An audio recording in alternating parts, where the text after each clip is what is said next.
우리가 지난 주일에는 창세기 1장 27절에서 28절 말씀을 근거해서 복을 주시며 라고 하는 그 말씀의 제목으로 함께 은혜를 나눴습니다. 그 핵심적인 내용은 하나님께서 사람에게 얼마나 복을 주시기를 원하시느냐라고 하는 아주 역사적인 그런 증명이었습니다. 그래서 하나님은 사람에게 복을 주시기를 원하십니다. 여러분 믿으십니까? 네. 복을 주시기를 원하십니다. 근데 그 복을 주시기를 원하는데 사단은 그 하나님이 사람에게 그 주신 복을 어떻게 하면 빼앗아 할까? 그래서 하나님이 우리에게 주신 복을 사탄은 어떻게 하면 빼앗아 가려고 하는 그런 사탄의 또 계략이 있다라고 하는 것을 우리가 아셔야 됩니다. 그래서 우리 자신이 어떻게 살아가느냐에 따라서 복을 지키며 살아갈 수도 있고 그 주신 복을 빼앗길 수도 있다라고 하는 거예요. 하나님 복을 주시기를 원하는데 우리가 그것을 빼앗길 수도 있고 지킬 수도 있는데 그 빼앗는 자가 있기 때문에 우리가 빼앗길 수도 있다라고 하는 것이죠. 그래서 하나님의 말씀에 순종하면서 살아가는 삶을 살면 선을 선택하죠. 선을 선택하며 살아가면 이것은 이제 복을 지킬 수 있습니다. 그런데 하나님의 말씀에 불순종하면서 살아가게 되면 하나님이 주신 복을 우리는 빼앗길 수밖에 없다라고 하는 것입니다. 오늘 본문 27절 말씀을 보시면 내가 그들에게 복을 주리라 라고 하는 말씀이 있습니다. 그래서 내가 복을 주리라 라고 하는 말씀으로 우리가 함께 은혜를 나누기를 원합니다. 오늘 민수기 6장 22절에서 27절의 말씀은 영이신 하나님께서 자신의 대리자로 세우신 이제 제사장들에게 백성을 향해서 축복하라 라고 하는 그 말씀입니다. 그래서 하나님께서 말씀하신 대로 축복을 하면 하나님께서 제사장들에게 그 축복을 받은 백성들에게 복을 주시겠다, 그 말씀입니다. 그러니까 이제 당시 제사장들은 하나님의 말씀을 따라서 그죠, 성소 현관 앞 계단에서 손을 높이 들어 올려서 복 주시는 하나님께 향하는 거죠. 그리고 이제 백성들에게 복을 비는 겁니다. 그게 이제 축복 기도예요. 백성을 향해서 축복하는 일은 하나님의 명령에 따라서 제사장들이 행하는 아주 제사장의 중심적인 사역 중에 하나다라고 볼 수가 있습니다. 이제 그 모습들이 이제 오늘날까지 와서 오늘은 이제 뭐냐? 오늘날 우리가 예배 드릴 때는 그 마지막 축도예요. 그 마지막에 이제 축복 기도를 하잖아요. 예배 마칠 때마다 그 축복 기도를 합니다. 그 축복 기도가 뭐냐면 그 목회자가 자기 마음대로 하는 것이 아니라 하나님이 주신 그 말씀을 가지고 그 말씀에 의해서 복을 빌으라고 하는 겁니다. 그럼 하나님께서 그 복을 빈 그 제사장들이 백성들에게 복을 빌었으면 그 복을 하나님께서 백성들에게 주시겠다라고 하는 것입니다. 그러니까 이 그 마지막에 하는 이 축복 기도가 얼마나 소중한가라고 하는 것을 우리가 성경적으로 우리가 볼 수가 있습니다. 그래서 이 그 초창기에 우리나라에 그 외국 사람들이 이제 복음을 전하러 들어왔을 때, 그래서 한국 교회가 세워지고 이제 한국말로 이제 예배를 드렸다라고 합니다. 근데 뭐 외국 사람들이 들어와서는 뭐 미국 사람들이 와서 한국말을 금방 배우는 것도 아니고 또 예배에 와서 이렇게 참석한들 한국말을 그 알아듣지도 못하고 뭐 그러니까 이 젊은 친구들이 이 자녀들이 와서 예배 시간에 이제 밖에서 농구를 하고 막 논대요. 그러다가 예배가 이제 마칠 때쯤 되면은 다 들어온답니다. 그 들어오는 이유가 뭐냐면 그 목사님이 하는 그 축복 기도를 받으려고.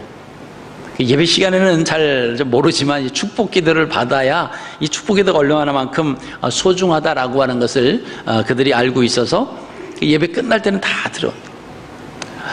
근데 이제 한국 교회 현상을 보면 예배를 마치고 설교를 마치고 이제 그러면은 이제 하나둘 빠져나간대요.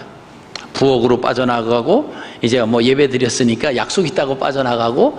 그러니까 한국 사람들이 이 마지막 그 축도를 받지 아니하고 나가는 모습을 그 외국 사람들은 아주 의아하게, 자기들은 밖에 있다가도 그 시간이 되면 들어오는데 한국 사람들은 예배도 축도가 끝나지 않았는데 설교만 끝나면 나가서 부엌으로 가서 일을 하고, 뭐 또 바쁜 사람은 집으로 가고, 이제 그런 현상들이 일어나서 참 의아하게 생각을 했다라고 하는 이야기가 있습니다. 우리가 하나님 앞에 예배 드리고 말씀을 통해서 또 찬양을 통해서 우리가 예배를 드리고, 사실 마지막 이 결론을 모으는 것이 뭐냐면 그게 축도예요. 오늘 이 민수기 6장에 있는 이 말씀은 제사장들이 백성에게 정말 복을 비는, 그러면 하나님께서 백성들에게 복을 내리겠다라고 하는 것입니다. 자, 오늘 신약시대에 많은 주의 종들이 축복 기도하는 그 내용은 고린도후서 13장 13절입니다. 주 예수 그리스도의 은혜와 하나님의 사랑과 성령의 고통하심이 너희 무리와 함께 있을지어다. 이 내용 고린도후서 13장 13절을 근거로 해서 사실 축도를 많이들 하시죠. 또는 이제 오늘 본문 말씀인 그 민수기 6장에 있는 그 말씀, 본문 말씀을 가지고도 또 축도를 하시기도 합니다. 그러니까 축도를 마음대로 하는 것이 아니라 하나님의 말씀에 근거해서 행하는 그 축도다라고 하는 것입니다.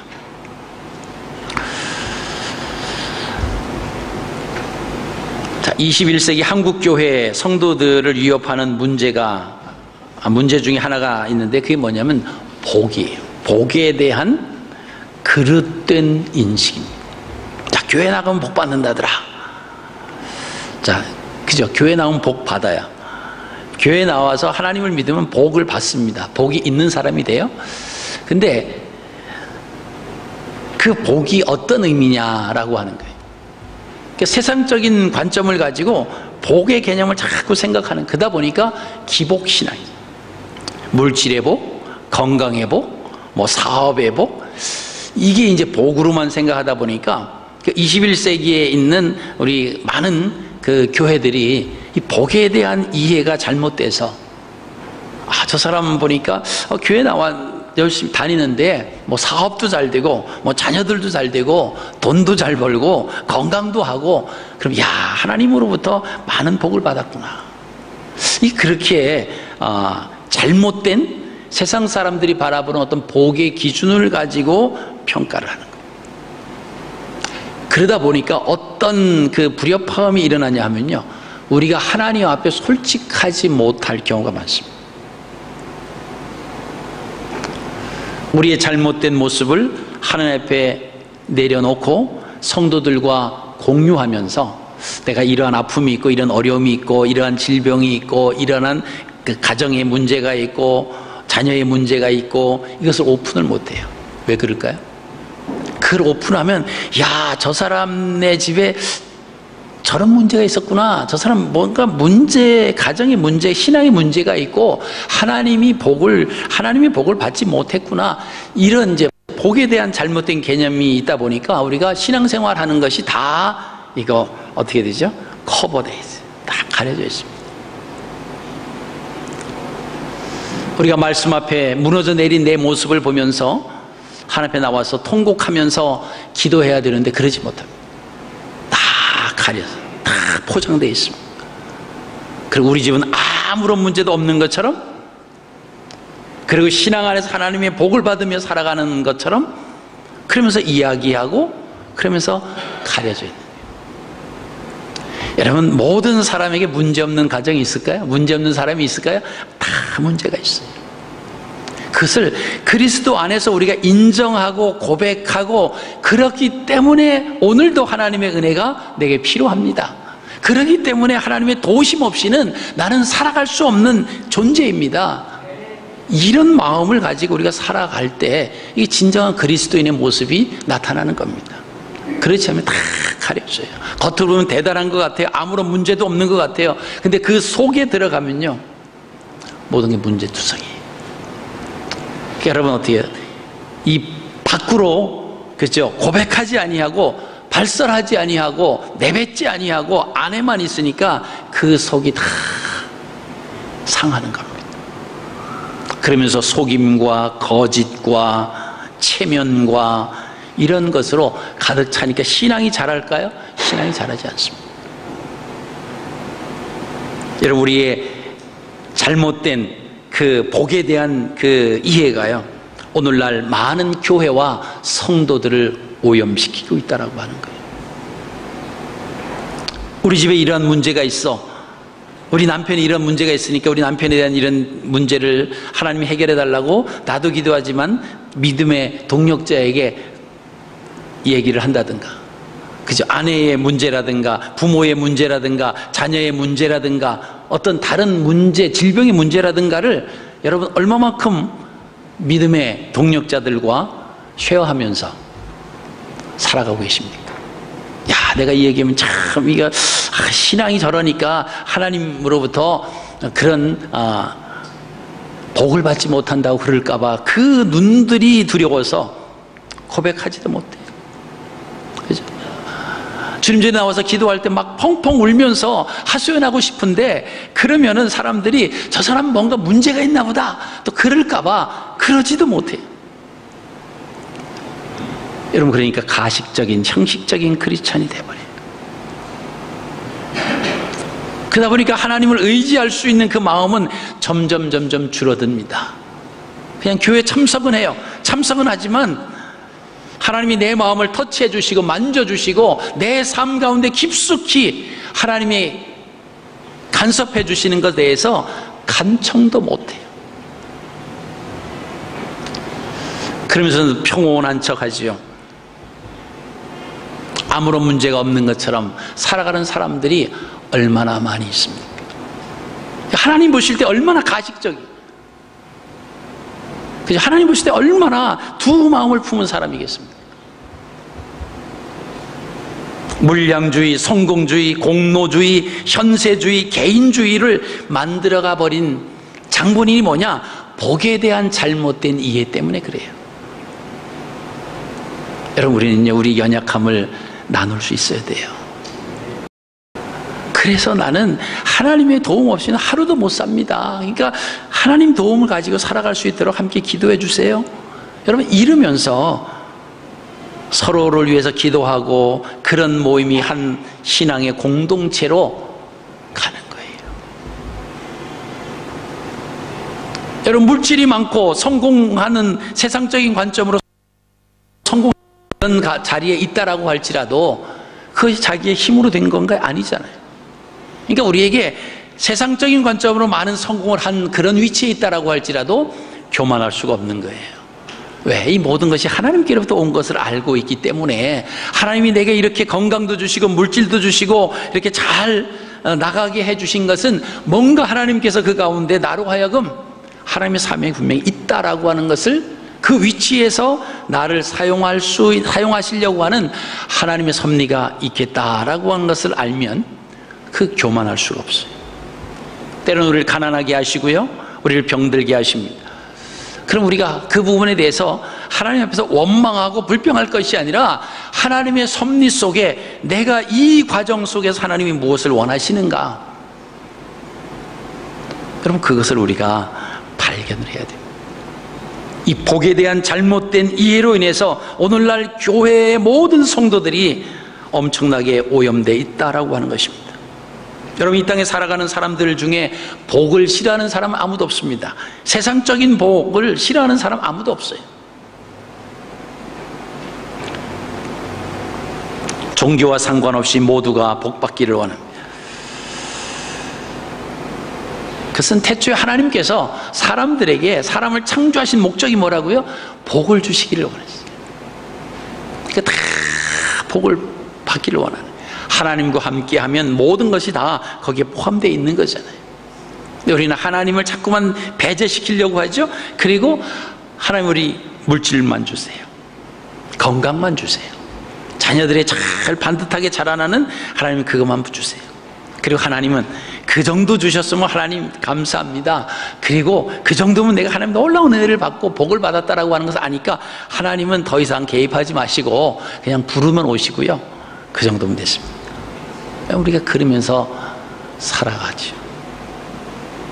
그리고 그 복을 받은 그 자리에 하나님으로부터 왔다라고 하는 그 생각이 아니라 우리가 그 자리에 앉는 거예요. 새벽부터 일어나서 밤이 낯을 삼아 일을 했더니 그 노력 결과, 그 수고한 결과 오늘에 이르렀습니다. 누가 그런 거예요? 내가 새벽부터 일어나서 밤을 낮삼아서 일했더니 오늘에 이르렀습니다. 하나님은 온데간데 없어요. 여러분, 우리가 잘 돼 있을 때 누가 참 놀라운 또 인생에 성공을 하셨습니다 그러면 제가 한 게 아니고요, 그분께서 이렇게 해주셨는데 사실 두려워, 이 자리에서 그분의 뜻을 내가 발견하지 못할까 봐 그냥 두렵습니다. 기도하면서 그분이 하신 거니까. 여러분, 그런 우리 신앙 고백 우리 안에서 일어난다라고 하면요, 교만할 필요도 없습니다. 병들고 가난하다고 위축될 필요도 없어요. 그렇게 기도 안 하니까, 신앙생활 안 하니까 몸에 병이 들었지, 여러분, 그렇게 말하는 사람은요, 이 성경을 잘못 이해하는 거예요. 그래서 이 땅에 살면서 때로는 질병으로, 때로는 가난함으로, 때로는 자녀의 문제로 여러 가지 모든 그 문제들이 우리 하나님을 믿는 우리 자녀들에게 다 일어날 수 있습니다. 근데 세상의 관점은 잘 되면은 성공한 거고 못 되면은 실패한 거예요. 근데 우리 믿는 사람들의 관점은 성공과 실패가 없는 거예요.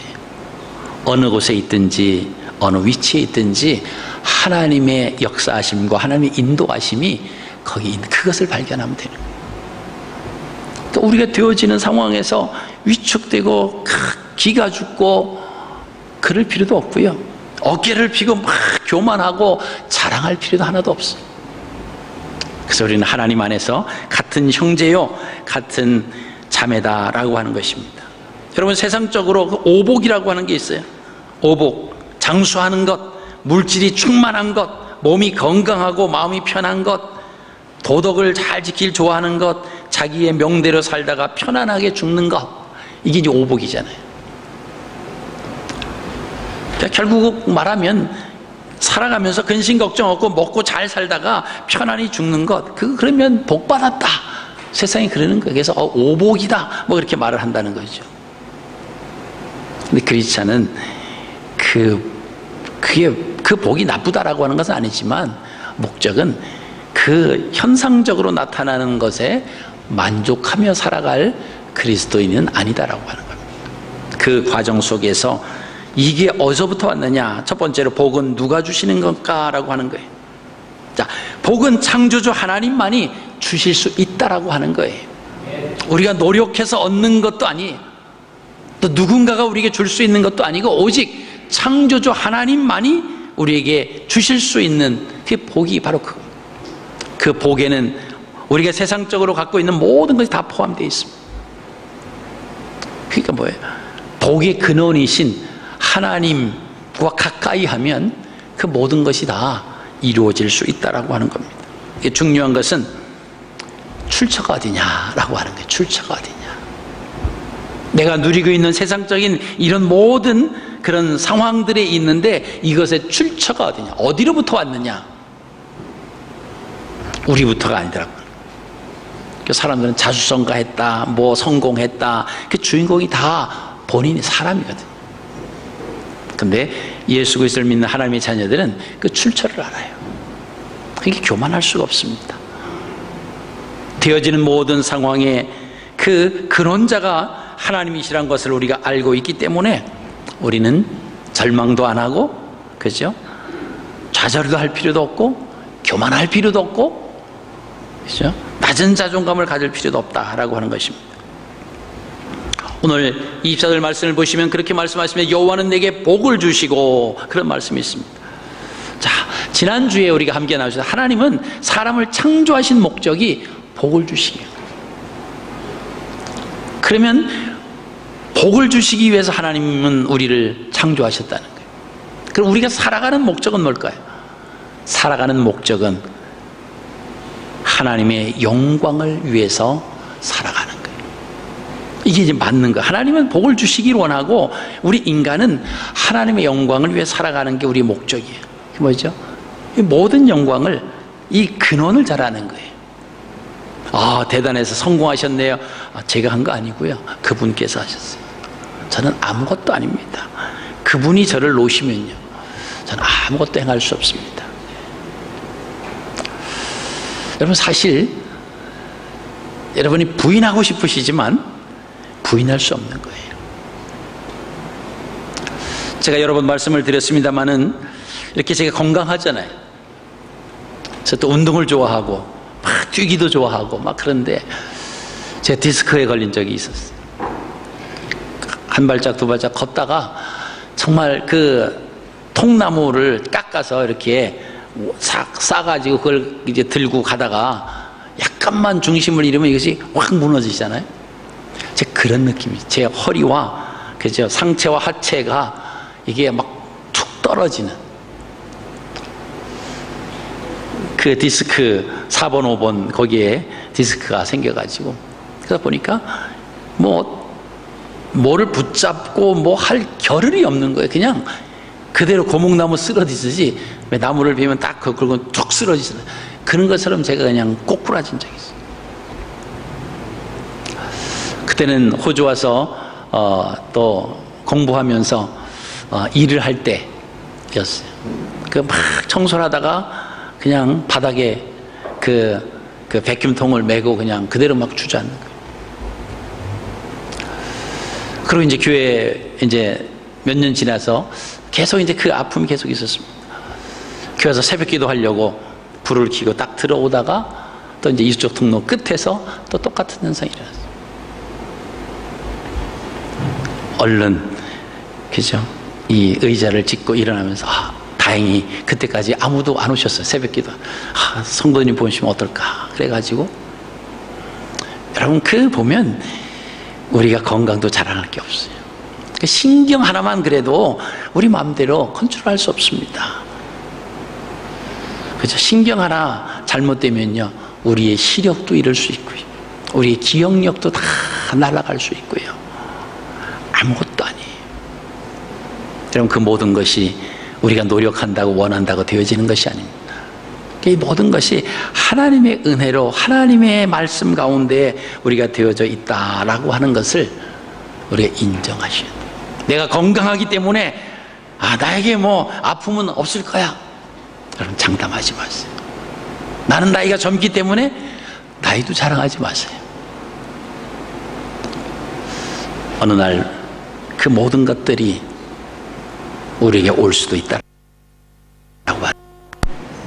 근데 그것이 왔다고 해서 절망하고 좌절하고 그럴 필요가 없어요. 그 모든 것이 하나님의 역사 속에서, 하나님의 인도함 속에서 됐다라고 하는 것은 우리가 그것을 인정하면요, 그 가운데 또 하나님의 섭리를 발견하는 거예요. 그러니까 모든 상황에서 우리가 할 수 있는 것은 없어요. 그러니까 전적으로 하나님을 의지하며 그분과 함께 있어야 우리를 높여주실 때도 하나님의 뜻을 알고, 우리를 낮게 해주실 때도 하나님의 뜻을 알게 되는 겁니다. 그럼 원망하고 불평하지 않죠. 복에 대한 개념이 잘못되니까 그렇게 우리를 하나님의 자녀로 살아갈 때 하나님의 영광을 위한 것이 아니라 사람의 체면을 위해서 살아가게 되죠. 사람의 체면을 위해서. 그래서 제가 전에도 말씀드렸습니다마는 저희가 식사를 하고 이렇게 둘씩 셋씩 이렇게 앉아서 서로 이야기하고, 또 서로를 위해서 나눠서 그냥 이야기 끝에는 또 위해서 기도해주고, 전 그런 모습을 정말 보고 싶어요. 자, 제가 이러한 하나님 앞에 기도하는 문제가 있습니다.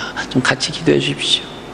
그래서 같이 이야기하다가 정말 손을 잡고 기도하고, 여러분 그런 모습들이 그게 크리스찬들의 모습이 아니겠습니까? 왜? 우리 힘으로 부족하니까. 하나님과 더불어 살아가야 되는데, 하나님의 말씀 가운데 살아가기 위해서, 그렇죠? 우리가 걸어가다 보면 우리의 연약한 부분들이 많이 있을 수 있습니다. 넘어질 수도 있어요. 여러분, 그 넘어졌다고 그것을 창피하게 생각하시지 마시고요, 내가 이렇게 넘어졌습니다. 그죠? 특히 한국 분들은 자녀에 대해서 아주, 그죠? 그래서 자녀가 태어났는데 뭐 이제 좀 정상적이지 않다 그러면요, 집에다 꽁꽁 가뒀는데, 그래서 옆집에서 그 아이는 없는 줄도 알다가 뭐 한 20년 지나서 갑자기 보면 깜짝 놀라고 그런데, 여러분 그게 창피한 게 아니잖아요. 그렇죠? 오히려 위에서 기도해달라고 하고, 위에서 같이 케어하고 마음을 모아주고, 여러분 그런 마음이 우리에게 있어요.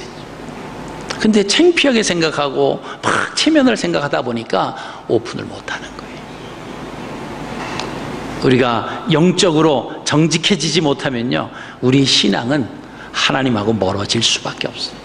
난 열심히 기도해요, 열심히 뭐 성경 봐요. 여러분 성경 보고 기도한다고 가까워지는 게 아니에요. 마음이 먼저 하나님과 화목해요. 사람에게는 거짓을 하고 있는데 하나님하고 정직할 수 있을까요? 안 돼요. 그 부분을 우리가 내려놓으셔야 돼요.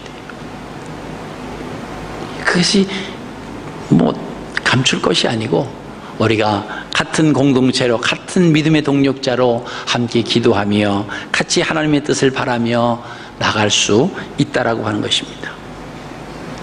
이사야 42장 8절 말씀을 보시면요, 나는 여호와니 이는 내 이름이라, 나는 내 영광을 다른 자에게, 내 찬송을 우상에게 주지 아니한다.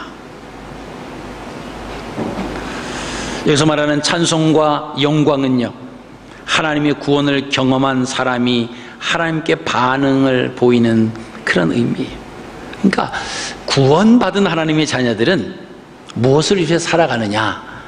하나님의 영광을 위해서 살아간다라고 하는 것입니다. 이사야 43장 7절입니다. 내 이름으로 불려지는 모든 자, 곧 내가 내 영광을 위하여 창조한 자를 오게 하라. 그를 내가 지었고 그를 내가 만들었느니라.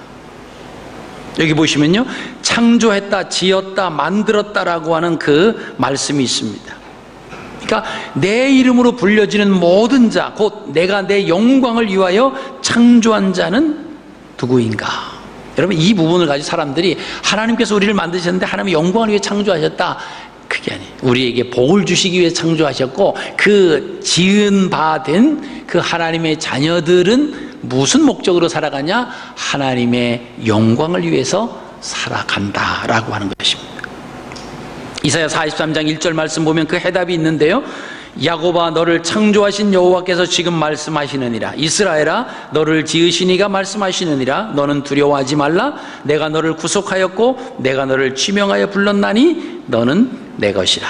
자, 여기 보시면요, 창조한 자는 야곱 개인적으로, 그리고 이스라엘은 언약의 공동체입니다.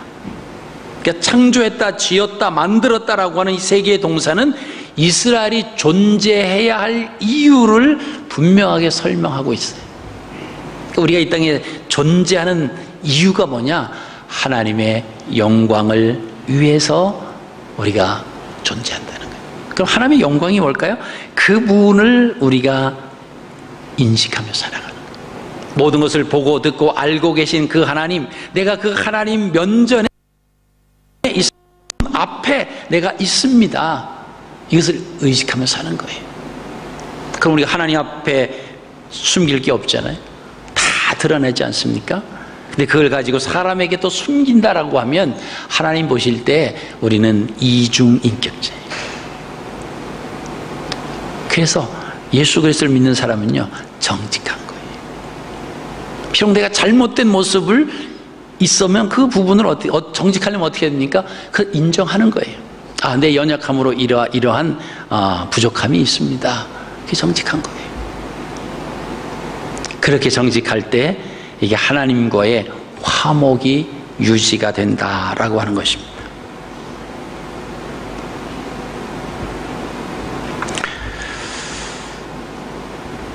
우리가 하나님께 영광을 돌리는 삶이 어떤 걸까? 헬라적인 사고, 사람, 세상적인 사고하면 아마 각자 생각이 다르기 때문에 여러 가지 대답이 나올 것입니다.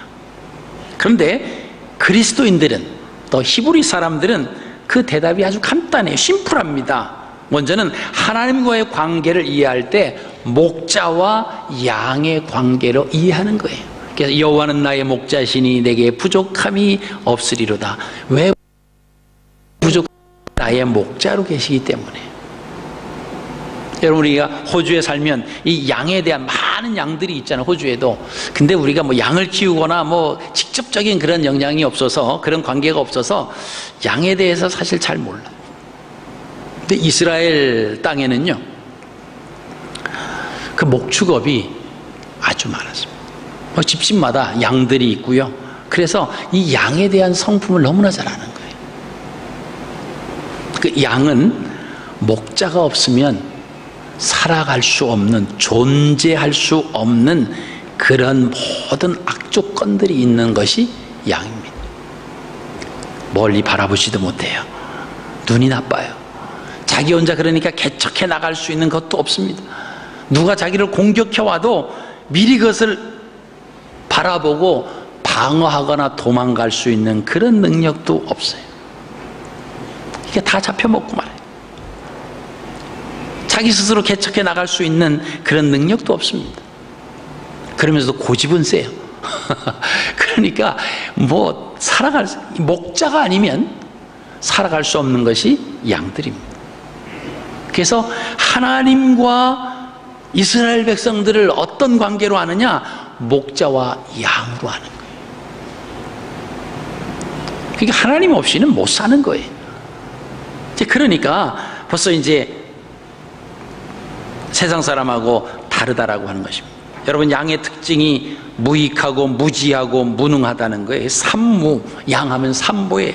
무지하고 무식하고, 그치? 무익하고 무지하고 무능하고 아무것도 행할 수 없어요. 알지를 못해. 그래서 삼무라고 합니다. 우리가 살아갈 때 저는 양과 같습니다. 그것이 뭐 온순하고 좋은 거가 아니라 나는요 무익하고 무지하고 무능합니다. 그래서 하나님이 필요합니다. 이 고백이 우리에게 있어요. 내가 무능하고 무지하고 무익한데 뭘 자랑하겠어요? 뭘 다른 사람한테 막 교만하게 그럴 필요가 하나도 없죠. 저는 무능하고 아무것도 모르는 무익합니다. 하나님 없으면 저는 아무것도 아닙니다. 여러분, 이런 고백으로 우리가 살아가야 됩니다. 성경에서 말하는 복이 뭔지 한번 생각해 보겠습니다. 우리가 복하면은 그 blessing 이렇게 말하죠. 근데 이 blessing이라고 하는 단어가 blood, 피라고 하는 데서 나왔다라고 하는 거예요. 여러분, 뭔가 연결이 되지 않습니까? 복은 피로부터 나왔어요. 하나님께서 우리를 위해서 예수 그리스도의 피 흘려 죽으심이 없었다라고 하면 하나님이 우리와 함께 하실 수 있는 상황이 안 됐다라고 하는 겁니다. 하나님이 함께 하시는 것이 복이라고 하면 그것은 피 흘림으로부터, 예수 그리스도의 피 흘림을 통해서 우리가 하나님과 함께한, 그게 진정한 복이다라고 하는 것이죠. 그래서 신령한 복과 기름진 복이 있어요. 복을 크게 나누면요, 그것이 이제 요한 3서 1장 2절에 나와 있습니다. 자, 요한 3서 1장 2절을 함께 같이 읽겠습니다. 시작. 사랑하는 자여, 내 영혼이 잘됨 같이 내가 범사에 잘되고 강건하기를 내가 간구하노. 자, 이거 보시면요, 영혼, 먼저 나오는 영혼, 내 영혼이 잘된 같이라고 하는 것이 이게 신령한 복이에요. 영혼이 잘된 같이. 그리고 내가 범사에 잘되고 강건하기를, 이것이 뭐냐면 기름진 복입니다. 자, 이 신령한 복은요, 하나님과의 관계에서 복을 말해요. 영혼이 잘 된다라고 하는 것은 하나님과의 관계에서 나타나는 복이에요. 하나님과 올바른 관계가 돼야 되는데, 영적인 관계, 그죠? 하나님과 좋은 관계가 일어나야 된다라고 하는 것입니다. 그래서 마태복음에서 우리가 보셨던 것처럼, 5장에서 보셨던 것처럼 구복, 하나님과 관계에서 복된 첫 번째가 뭐죠? 화평이에요. 하나님과 화평을 누리기 위해서는 말씀에 순종하고 선을 선택하는 삶을 살아야만 된다라고 하는 것입니다. 성경은요, 피가 들어있는 복을 신령한 복이다, 그렇게 얘기합니다. 제가 에베소 1장 3절에서 7절 말씀까지를 읽어드립니다. 찬송하리로다 곧 하나님 곧 우리 주 예수 그리스도께서, 그리스도의 아버지께서 그리스도 안에서 하늘에 속한 모든 신령한 복을 우리에게 주시되 곧 창세전에 그리스도 안에서 우리를 택하사 우리로 사랑 안에서 그 앞에 거룩하고 흠이 없게 하시려고 그 기쁘신 뜻대로 우리를 예정하사 예수 그리스도로 말미암아 자기의 아들들이 되게 하셨으니 이는 그가 사랑하시는 자 안에서 우리에게 거저 주시는 바 그의 은혜의 영광을 찬송하게 하려는 것이라. 우리는 그리스도 안에서 그의 은혜의 풍성함을 따라 그의 피로 말미암아 속량 곧 죄사함을 받았느니라. 이 신령한 복, 예수 그리스도의 피 흘림. 자, 에베소서 2장 4절에서 7절 말씀입니다. 국률이 풍성하신 하나님이 우리를 사랑하신 그 큰 사랑을 인하여 허물로 죽은 우리를 그리스도와 함께 살리셨고 너희는 은혜로 구원을 받은 것이라. 또 함께 일으키사 그리스도 예수 안에서 함께 하늘에 앉히시니 이는 그리스도 예수 안에서 우리에게 자비하심으로써 그 은혜의 지극히 풍성함을 오는 여러 세대에 나타내려 하심이니라. 자, 신령한 복은 하나님과의 관계에서 복을 말합니다. 그래서 가장 복된 자는 죄사함을 얻고 구원받은 사람이에요. 여러분, 그러면 우리는 뭐죠? 가장 복된 자예요. 여러분 인정하십니까? 근데 돈이 없는데요, 근데 건강이 여의치 않은데요, 여러분 그것은 가장 복받은 그 항목에서 그것은 제외되는 거예요. 그것은 비교할 수가 없습니다. 자, 다음에 기름진 복입니다. 사람과 환경과의 관계에서 말하는 것입니다. 창세기 27장 28절에 하나님은 하늘의 이슬과 땅의 기름짐이며 풍성한 곡식과 포도주를 내게 주시기를 원한다. 그러니까 기름진 복은 뭐냐면 범사가 잘 되고 강건하는 것을 말합니다. 내가 범사에 잘 되고 강건하다 하기를 원한다. 그러니까 먼저는 영혼이 잘 된, 그죠? 그게 신령한 복이고요. 그 다음에 기름진 복은 우리가 말하는 범사가 잘 되고 강건한 겁니다. 여러분, 강건하다라고 하는 것은 육체의 건강을 말합니다. 오래 사는 것도 포함이 됩니다. 사람은 영혼과 육체를 분리할 수가 없습니다. 그러기에 육체를 위해서 땅의 기름진 복만 생각하면 자신의 영혼을 무시하는 것이 되어서 사실 문제가 생겨요. 그래서 신령한 복과 기름진 복은 같이 있어야 됩니다. 하나님을 인정하는 것, 그 다음에 우리의 기름진 복, 이게 함께 가는 거예요. 초대교회에 만연했던 이 영지주의자들은요, 그죠? 영혼만 잘 되면 육체는 아무래도 된다. 그래서 막 육체를 막 죄 짓고 일부러 막 학대하고 막 그랬어요. 그래서 영과 육은 반비례로 생각을 했습니다. 그래서 육체를 그냥 학대를 하고 막 혹사를 시키는 거예요. 그러면 자기 반비례적으로 자기의 영혼이 더 이렇게 올라간다고 생각했습니다. 영과 육은요, 떨어질래 떨어지는 것이 아니고 반비례와 같은 그런 관계도 아니고 같이 가는 거예요. 그래서 하나님과 관계가 올바로 되고 세상과 사람과의 관계가 잘 되는, 이게 이제 십자가의 모습입니다. 나는 사람들 전혀 신경 안 쓰고 나는 그냥 하나님한테만 독대하고 기도하고 말씀만 보면 된다. 그럼 십자가가 일어나지 않아요. 그러면 신령한 그 가운데 있는 것 같지만 그러나 그것은 온전한 것이 아니에요. 기름진 복이 있어야 돼요. 이웃과의 관계, 그죠? 우리 건강에 또 어떤 물질적인 이런 것이 함께 다 갖춰져야 된다라고 하는 것입니다. 여러분, 복이라고 하는 것은 귀한 겁니다. 그렇기 때문에 아무에게나 주어, 이 관계가 잘 이루어져. 하나님과의 올바른 관계, 그리고 이웃과의 올바른 관계, 하나님과의 진실한 관계, 이웃과의 정직한 관계, 그게 십자가가 이루어지는 거예요. 말씀을 정리하겠습니다. 자, 복은 창조주 하나님만이 주실 수 있다라고 성경은 분명하게 말씀하고 있습니다. 그래서 복은 크게 나누면 신령한 복과 기름진 복, 우리가 아시는 것은 신령한 복은 하나님과의 관계에서 복을 말하고, 기름진 것은 환경과 사람과의 관계의 복을 말합니다. 우리가 범사는 이 땅에 살아가면서 일상생활에 필요한 모든 것을 말하는데, 세부적인 것을 보면요, 풍부한 산물, 소유, 처음보다 나중이 더 잘 되는 것, 번영, 생산, 이 모든 게 범사에 잘 돼요. 그러기 위해서는 뭐가 우선돼야 된다고요? 신령한 복이 먼저 돼요. 하나님과의 올바른 관계, 하나님과의 정직하고 하나님을 나의 하나님으로 인정하는, 그죠? 그럼 우리가 죄를 지으려고 하다가도 하나님과의 관계를 생각하면, 하나님 지금 보고 계시잖아요. 내 죄 지을 수 있어요? 하나님 지금 듣고 계시잖아요. 내 거짓말할 수 있습니까? 말을 바꿀 수 있겠어요? 그러려고 하다가도 하나님 생각하면 멈춰지지. 그래서 우리를 이 브레이크를 잘 밟아야 돼.